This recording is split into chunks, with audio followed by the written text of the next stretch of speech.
Hello everyone, welcome back to my channel. This is the second video on dimensional analysis.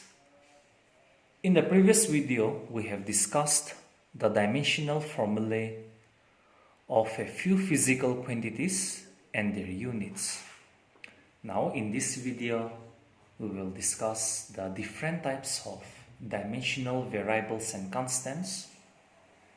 We will discuss the uses of dimensional equations, and we will discuss how to check the correctness of a physical relation, of dimensions. Now, the first one, different types of dimensional variables and constants. From the study of dimensional formulae of physical quantities, we can divide them into four categories. The first one, dimensional variables. The quantities like area, volume, velocity, force, etc. possesses dimension but do not have a constant value. Such quantities are called dimensional variables. Second one, non-dimensional variables.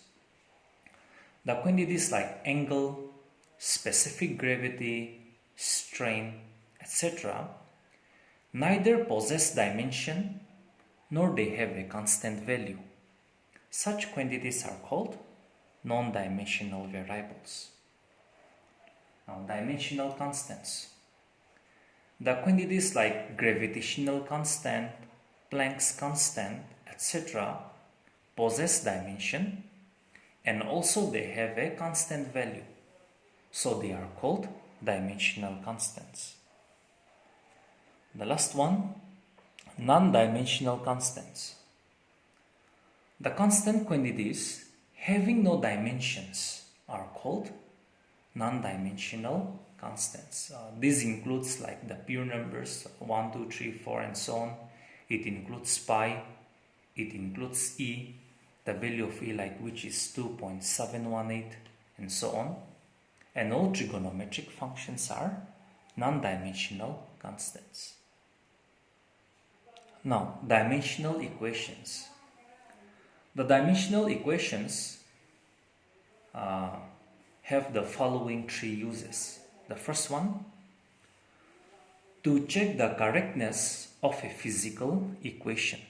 So we use the dimensional equation to check the correctness of a physical equation.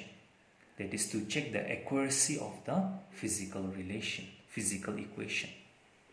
Number two, to derive the relation between different physical quantities involved in a physical phenomenon. The third one, to change from one system of units to another. Now, we'll work out an example to check the correctness of a physical relation. And the principle of homogeneity. That principle of homogeneity we have discussed in the first video of this dimensional analysis. So let's work out an example to check the correctness of a physical relation. So the question is, check the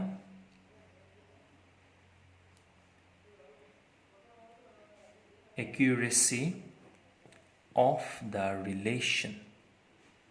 Means we need to check the correctness of the relation which is given by half mv square equals to mgh. Here half mv square is your kinetic energy, mgh the potential energy. So we have to check the accuracy of this relation using dimensional analysis, where m is the mass of the body,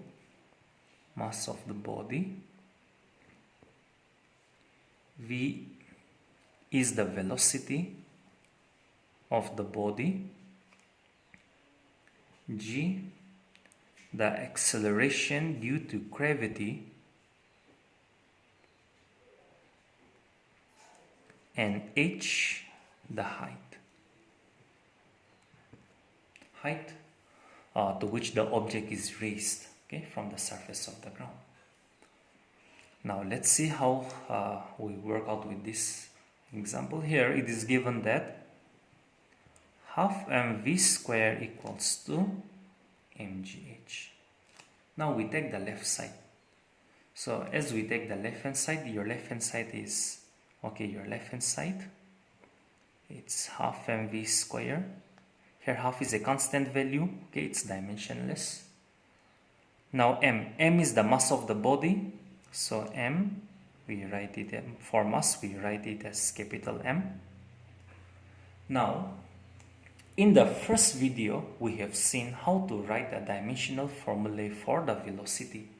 So for the velocity, the dimensional formula is given by Lt to the power minus 1, but here it's v square, so we have to write here square. Now this gives you m L to the power 2 t to the power minus 1 into 2 minus 2. Okay, so if you have not seen the previous video, you please go through the first video on dimensional analysis. There you will see how to write the dimensional formulae of various physical quantities. So in that case we have seen for velocity also. Now on the right side we have mgh. M means the mass. Mass is given by capital M. Okay. G, acceleration due to gravity. So the dimensional formula for acceleration is Lt to the power minus 2. And h means height. Height is measured in length, so L.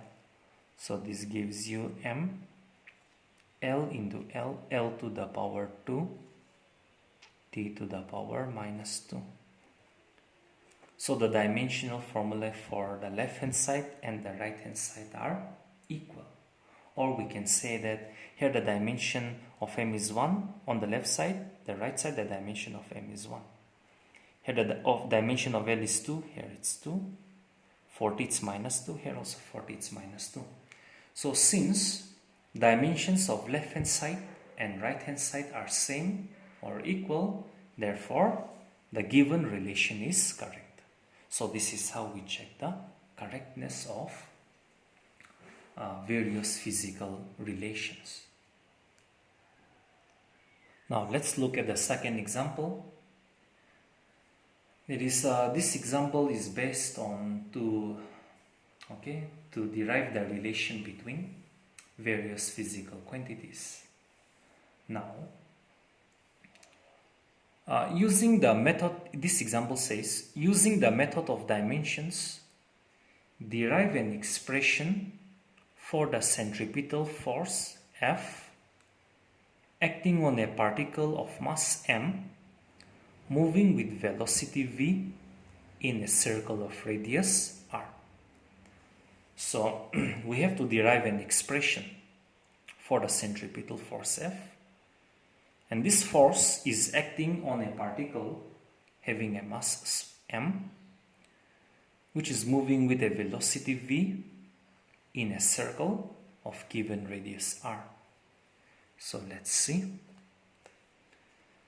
Now let us say that this force F, which is acting on the particle, depends on Ath power of m, Bth power of v, and Cth power of the radius r. Then that means, okay, let me write, suppose that the force F depends on Ath power of your mass m, bth power of velocity v, and cth power of the radius r. Now in that case, f is proportional to ath power of m, so m to the power a, bth power of velocity v, so v to the power b, cth power of r, so r to the power c. So if we convert this proportional to equals, we write a constant, where k is the proportionality constant. Okay. Now, on the left hand side, okay, let us make this as equation 1. Now, on the left hand side, we have the force F. So, the dimensional formula for F is given by ml t to the power minus 2. So, in the first video, we have seen how to write the dimensional formula for force. So, you have to refer to the first video. On the right hand side, we have m to the power, okay, on the right hand side, we have k, m to the power a, v to the power b, r to the power c. Now here k is a proportionality constant, so it is a dimensionless constant. So for mass we write m, which is raised to the power a. For velocity, the dimensional formula is lt to the power minus 1, which is raised to the power b, and radius is measured in length, so L for radius we write L, which is raised to the power c. Now this will be equivalent to m to the power a, L to the power b, t to the power minus 1 times b minus b, L to the power c. So this gives you m to the power a, L to the power b plus c, and t to the power minus b. Now, on comparing the dimensions of m, L and t on two sides, okay, we compare the dimensions of m, L and t on the left side and on the right side. Then in that case, we get here on the left side, the dimension of mass m is 1. Here the dimension of m is a. So we have a is equal to 1. On the left side, the dimension of L is 1. On the right side, the dimension of L is b plus c. Okay, let me make a is 1, which is your equation 2. Okay. On the left side, the dimension of L is 1. On the right side, the dimension of L is b plus c. So this gives you b plus c is equal to, okay, let me rewrite here. F is your, here, F is your mlt to the power minus 2. mlt to the power minus 2, which is your left side. And on the right side, we have k m to the power a, v to the power b, r to the power c, and we have seen that its dimensional formula is m to the power a, m to the power a, L to the power b plus c, and t to the power minus b. So on comparing the dimensions on left side and right side, we have on the left side the dimension of m is 1, here the dimension of m is a. So that means a will be equal to 1. Suppose that's equation 2. On the left side the dimension of L is 1, here the dimension of L is b plus c, so that gives you b plus c is also 1. Equation 3. Here the dimension of t is minus 2, here it is minus b. So minus b is equal to minus 2, which gives you b to be equal to 2. That is equation 4. Now from 3 and 4, okay, from equation 3 and 4, we have here b plus c is 1. B plus c is 1. From 4b is 2. So 2 plus c is 1, which gives you c to be equal to minus 1. So we substitute the values of a, the values of b, and the value of c in equation 1. Now your equation 1 is from 1. So your equation 1 is f is equal to k m to the power a, v to the power b, r to the power c. Now this k as it is, k is a constant, m to the power a. So m to the power a is 1. V to the power b, b is 2. R to the power c, so r to the power c is minus 1. So this gives you the force F to be kmv square by r.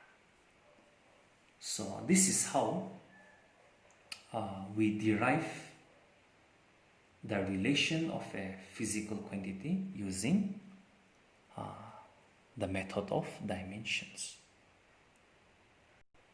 Let's work out another problem. Example: pressure may be defined as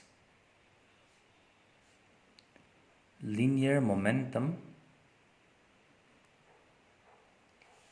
per unit volume.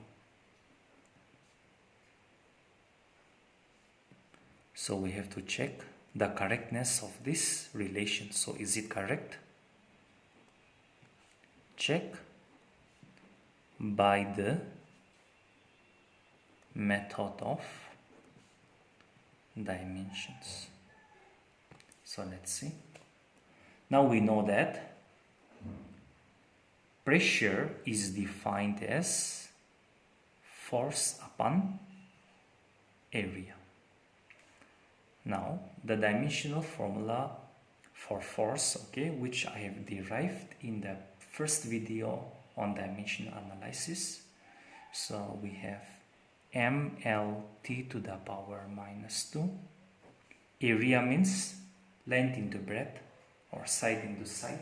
Both length and breadth are measured in length, sides are measured in length, so area will be L square.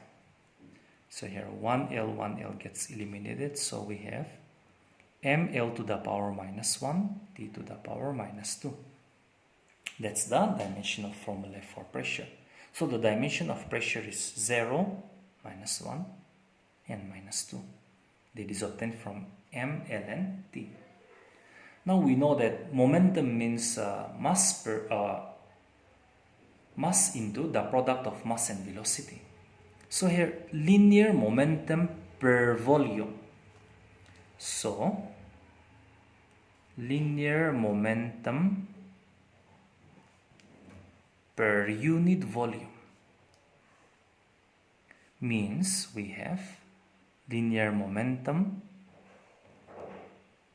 per unit volume. Now we know that momentum means the product of mass and velocity. So momentum means mass into velocity. Volume means length into breadth into height, or side into side into side. Now mass, we write it as capital M. The dimensional formula for velocity is Lt to the power minus 1, which we have seen in the first video. Now all the length, breadth and height are measured in terms of length only, so L cube. So 1L gets eliminated, so we get here 2L. So we have ml to the power minus 2, t to the power minus 1. Here we have seen that the dimension on the left side and the dimensions on the right side are not equal. The dimension on the left side is 1, minus 1 and minus 2. 1, minus 1 and minus 2 on the left side. But the dimensions on the right side are 1, minus 2 and minus 1. So the dimensions on the left side and the right side are not equal. They are not same. So this particular relation is not correct. Now there will be an assignment on this dimension analysis. So assignment. Now the first assignment, the first question of your assignment is number 1. What are the dimensions of gravitational constant? Means you need to find out the dimension of the gravitational constant. So I'll give you a hint. Okay, we know that from gravitation chapter we have seen that from Newton's law, the force of attraction between every two objects in this universe is given by F equals to G, product of the masses, so M1, M2 by square of the distance between their centers. So knowing this formula, the dimension of this gravitational constant G can be determined, because from here G will be given by force into square of the distance divided by the product of the masses of the two bodies. So that is the first question of your assignment. Now the second question of your assignment: if x is given by a plus b times t plus c times the square of t, where x is in meters and t in seconds. Okay, so find the unit of b. Now since x is in meters, so x will be measured in length. Okay, now since x is equal to a plus bt plus ct square, so from the equation of homogeneity, okay, which we have seen in the previous video, what you have to know is all the three factors on the right side of the given relation should possess the dimension of length. That is, the dimension of bt, the dimensional formula for bt will be in length. The dimensional formula for ct square will also be in length. The dimension for a also will be in length, because from the principle of homogeneity we know that, okay, all the three factors on the right side of this given relation should possess the dimension of length. Why? Because the dimension of your left side is possess the dimension of the left hand side possess the dimension of length. Okay, so you have to use the principle of homogeneity, and we have discussed that in the first video of this dimensional analysis. So this is your second question. The third one: check the correctness, or let me say dimensional consistency. Dimensional consistency of the following equations. I'll give you three simple equations which we have studied in your lower classes. The equations of motion. Number 1, S is given by ut plus half at square. So this is the first equation of motion. S is the distance, u the initial velocity, t the time, a the acceleration. Number 2, v is equal to u plus at, where u and v are the initial and final velocity, a is the acceleration, and t is the time. And number 3, v square minus u square equals to twice as. So you need to check the correctness of the following equations, which is very simple. So there will be no hints on this particular problem. The last question of your assignment, number 4. Write 4 pairs of physical quantities which have the same dimensional formulae. So this will be your 4th question. Now in the previous video, in the first video of dimensional analysis, I have cited some few examples of physical quantities which have the same unit and hence the same dimensional formula. So I hope you will work out with these 4 problems on your assignment. Everything that I have given in this assignment, these 4 questions are all included in the first and the second video, that is this video on dimensional analysis. So all the best.